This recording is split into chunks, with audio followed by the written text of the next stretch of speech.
आते थे जिसमें एक specific legal problem, specially environmental problems बताई हुई होती थी, कोर्ट ने उसको रिट पिटिशन के फॉर्म में खुद ही कन्वर्ट करना शुरू कर दिया। तो even a person who is not able to hire a lawyer और उसको पूरी कोर्ट की वो प्रोसीजरल टेक्निकलिटीज नहीं पता है, उनकी बातें भी कोर्ट तक पहुंचने लग गई। Third was suo motu cognizance court claim. Now NGT also takes suo motu cognizance, जिसमें अगर कोर्ट या किसी जज ने या कोर्ट की रजिस्ट्री में देखा कि सुप्रीम कोर्ट न्यूज़पेपर्स में कोई इन्वायरमेंटल डिग्रेडेशन की एक्टिविटी हो रही है which is not may be court के सामने अभी तक नहीं आई है, तो कोर्ट ने वो खुद से ही सुओ मोटो कॉग्निजेंस लेके उस पर काम करना शुरू कर दिया। चौथी एक इम्पोर्टेंट चीज ये हुई कि एडवर्सरियल प्रोसीडिंग्स जिसमें ए वर्सेस बी का फॉर्मेट रहता है कोर्ट में, उसको हटाकर कोर्ट ने बोला कि इन्वायरमेंटल मैटर्स में तो कोर्ट ने एक्सपर्ट लेवल कमिटीज और उनको बोला कि आप टाइम दीजिए, साइंटिफिक इवैल्यूएशन करके हमें फाइंडिंग्स बताइए, based on those findings then court gave very reasoned responses. Other than this, monetary compensation, equitable remedies भी कोर्ट देने लग गई as a result of environmental issues। अब जो दो मेन आर्टिकल की बात होती है राइट्स चैप्टर में, one is article 19 and one is article 21। article 19 बहुत मैं शॉर्ट में बताऊंगी क्योंकि it is right to freedom of speech and expression, but उसमें कोर्ट ने रीड किया हुआ है right to know। तो इसमें राइट टू नो कोर्ट ने कैसे इम्प्लीमेंट किया कि उसमें कोर्ट ने अथॉरिटीज को कंपेल किया कि आप जो सैनिटेशन प्लान्स है अपने या बिल्डिंग बनाने की जो परमिशन स्लिप्स हैं वो सारी कुछ प्रोड्यूस करना, and the citizens have a right to know about all of these plans. तो उस तरह से कोर्ट ने इसको इम्प्लीमेंट किया। एंड आर्टिकल 21 में I will be a little brief. Article 21 में देयर वर फ्यू केसेस, जैसे स्टार्टिंग में कोर्ट ने आर्टिकल 21 का नाम नहीं लिया लेकिन बात की थी there is a right to live in an healthy environment. वो दून वैली का केस था, specifically speaking rural entitlement Kendra versus state of Uttar Pradesh. इस केस में मसूरी में माइनिंग हो रही थी, तो उसको रोक करके कोर्ट ने बोला कि there is a right to live in a healthy environment, but उसमें आर्टिकल 21 मेंशन नहीं किया। बट इवेंचुअली आगे चल के 2-3 केसेस के बाद in the case of state of Bihar का एक केस था जिसमें कोर्ट ने बोला कि right to live in a healthy environment, wholesome environment with free clean air and clean water is the right under article 21। So now what happens कि अगर कोई राइट आपको फंडामेंटल राइट बन जाता है तो at the same time you get remedy under article 32, तो उसमें आप सीधा सुप्रीम कोर्ट को अप्रोच कर सकते हैं। हो गया रे हो गया, ना जाने प्यार रे हो गया रे हो गया, ना जाने प्यार रे। the name of MC Mehta, he was a big time environmentalist and litigator। तो इनके नाम पे बहुत सारे केसेस हैं जो काफी ज्यादा इंटरनेट हैं जिनमें environment circles में one of the most important figures। तो once you get a right, what MC Mehta did is he filed petitions in court using Article 32, जिससे उनको actual remedy मिले, क्योंकि जब एक where there is a right there is a remedy। So now the court has established a right under Article 21, so there is a remedy as well involved। So for example, I have given the example of 2 cases, Ganga pollution case and the oleum gas leak case। So just to take one example, in the MC Mehta versus Union of India case, MC Mehta went to court and it said that ये tanneries से जो पानी, जो chemical factories और tanneries से जो waste निकल के पानी में जा रहा है, which is polluting the Ganga river, eventually the court had to order to shut down these tanneries। So this now right has taken in the form of a remedy as well। Indian Council for Environmental Legal Action, इसमें court ने पहली बार एक high level पे environmental remediation के लिए cost पे करने के लिए बोला केमिकल फैक्ट्रीज को। And the TN government case, like I already explained, इसमें कोर्ट ने कंटिन्यू मैंडेमस इशू किया, जिसमें कोर्ट फॉरेस्ट कंजर्वेशन का ही ओरिजिनली केस था और अभी तक इस पे ऑर्डर्स और हियरिंग्स होती हैं सुप्रीम कोर्ट।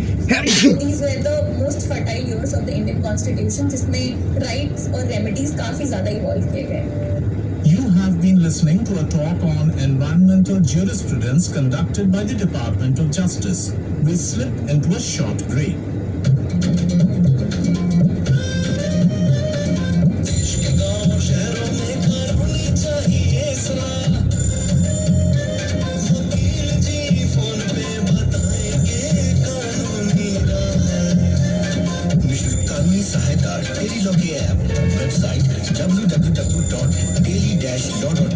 या टोल फ्री नंबर 14454 से प्राप्त की जा सकती है। We continue with the talk from the webinar of the Department of Justice on environmental jurisprudence. And from doctrine to regulation, talking about, so now all of these are in the form of doctrines कि ये क्या करना चाहिए, कहाँ किस हद तक हमारे पास राइट है। There are certain cases in which court has taken up the doctrine and converted it into sort of a regulation law, which is also, some people call it judicial activism, because lawmaking is the task of the parliament. But in certain cases when the court felt it was very, very important, the court took up the task of sort of creating a regulation also. For instance, in the case of MC Mehta versus Kamal Nath, court ने बोला कि कोई भी environmental resource cannot be privately owned by someone. It is held in trust by the state for the public of the country. तो यहाँ पे trustee और beneficiary का रिलेशनशिप एस्टैब्लिश कर दिया कोर्ट ने, जहाँ पे state has a duty of care कि उनको environmental resources protect करने हैं for the citizens of the country. And all these 3 decades of judicial creativity and advanced interpretation which the Supreme Court and the High Courts have done eventually led to the institutionalization of a specialized tribunal, judicial tribunal, which is the National Green Tribunal. It was established as a part of National Green Tribunal Act in 2010. And इसके पहले इसके पीछे भी काफ़ी सारे judgements में आप देखेंगे कि बात हुई है कि there needs to be a separate tribunal जहाँ पे सिर्फ एनवायरमेंटल के मैटर्स सुने जाएं. लॉ कमीशन रिपोर्ट्स भी हैं जिसमें specifically NGT, not exactly in these terms, but ऐसा बोला गया है कि there is a big need because environmental litigation in India is huge and the supreme court and the high courts keep getting burden, so there is a need for a specialized tribunal. All I could say is, while talking about jurisprudence, is the judiciary has given a very well lit path. Now it is up to the institutions, the governments, and the civil society to walk on that path and eventually lead to a cleaner and a better environment for all.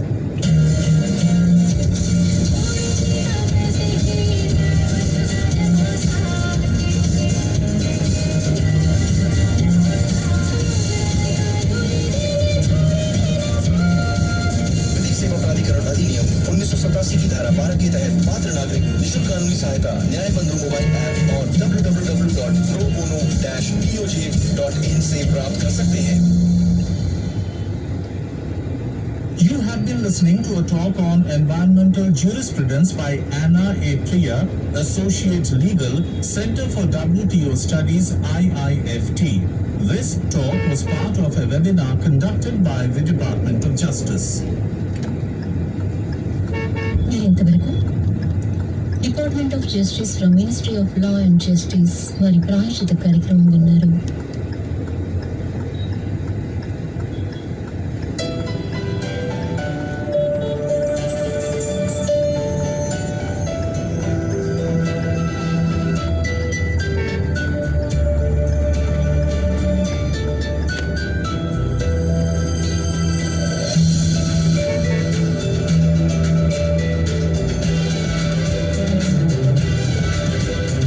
Side sound వస్తుంది.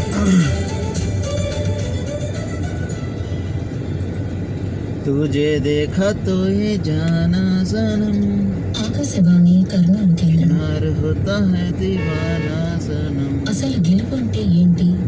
పరుగు పందెంలో మొదటి స్థానంలో friends, traffic ఎంత jam అవుతుందో నిలబడమేనా? కర్నూలులో. కాదు, నిన్నటి దారుణాల కంటే నుండి ఈ రోజు సూళ్ళకు మెరుగ్గా మారడమే అసలైన విజయం. గెలుపు అనేది ఒక గమ్యం కాదు, అది మన ప్రతి అడుగులో దాగున్న నమ్మకం. ఆశలు వదలకుండా, ప్రయత్నాన్ని ఆపకుండా ముందుకు సాగితే ఆకాశం కూడా నీ కాళ్ళ ముందుకు వస్తుంది. మరి ఈరోజు చిత్రాంజలి కార్యక్రమంలో గెలుపు తీపిని తెలిపే అద్భుతమైన మాటలు పాటలతో పయనిద్దాం. పక్కవాడి కంటే ముందుకు వెళ్ళడమా లేదా సమాజం మెచ్చేలా జీవించడమా? నిజానికి గెలుపు అంటే ఎవరినో ఓడించడం కాదు, నిన్నటి నీకంటే నేటి నువ్వు ఒక అడుగైనా ముందుండడం. నీ లక్ష్యం వైపు నువ్వు వేసే ప్రతి చిన్న అడుగు ఒక గెలుపే. ప్రతికూల పరిస్థితుల్లో కూడా చిరునవ్వు జరగకుండా నిలబడడమే చాలా అసలైన ఘోర గెలుపు. పరిస్థితి అయిపోయింది ఫ్రెండ్స్ కర్నూలులో. నీ ప్రయాణంలో కర్నూలులోనే మీరు కాదు, సాధించిన ఆ అన్ని చిన్న చోట్ల ఇలానే ఉంది, విజయంతో కానీ ఏం ఆలోచించండి. చేయలేం. ఇప్పుడు మీకోసం ఒక స్ఫూర్తిదాయకమైన చూడండి లక్కూరు గాడు ఎట పోతాడు, సైడ్ ఇండికేటర్ లేదు. రూల్స్ అనేది కొంచెం బాధ్యతగా లేదు ఫ్రెండ్స్ ఎవరికి.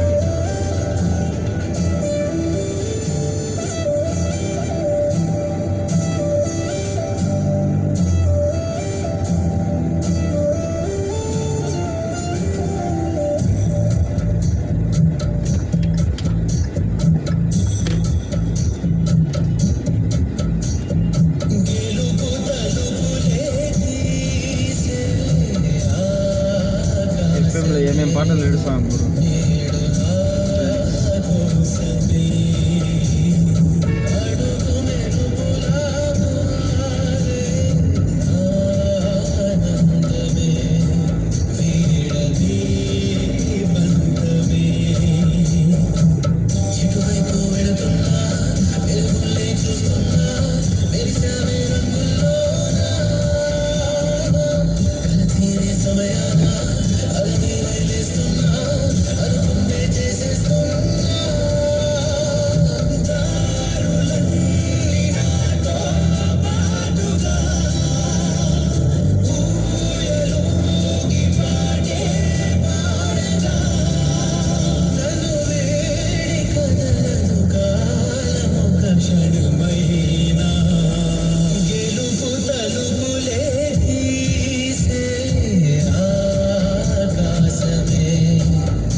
ఫ్రెండ్స్ ముసలాయనకి వాళ్ళ అవ్వ పిలుస్తాను, వాళ్ళ భార్య పిలుస్తాను.